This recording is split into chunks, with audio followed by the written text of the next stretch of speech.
I think the most memorable mission was on March 3 of 1944 when the Allied Air Force was to bomb Berlin for the first time.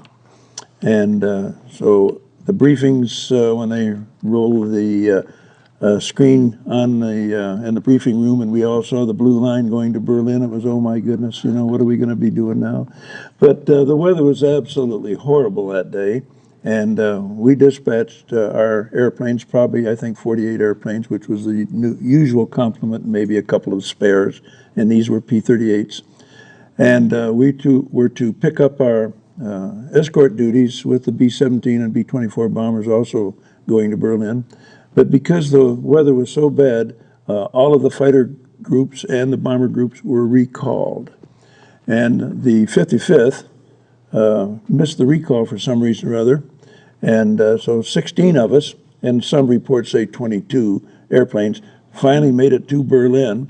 And it was an uneventful flight, except the weather was bad. We were on instruments most of the way. And when we got to Berlin, it was probably a time-distance exercise because there was no navigational aids. But we did see a large city about the time our estimated time of arrival ran out.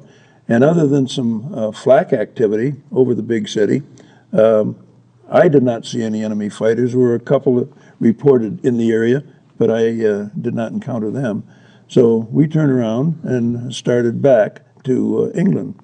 And I had an engine failure, either from a flak burst, it came pretty close, or my Allison time bomb just gave up the ghost and quit.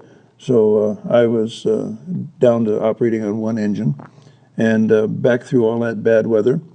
And about 2.5 hours after flying over Berlin, we got to over England. I was descending all the way because I was unable to maintain very high altitudes on one engine. And managed to land at an RAF base at Col de Chaux in a raging blizzard. And the RAF people were absolutely wonderful. I got out of the airplane and standing in about a foot of snow, and here came a lorry with some RAF types in it. And they gathered me up and took me back to the mess hall and gave me a wonderful meal. And then the next stop, of course, was the officers' club, and had to soak up some scotch. They were wonderful people.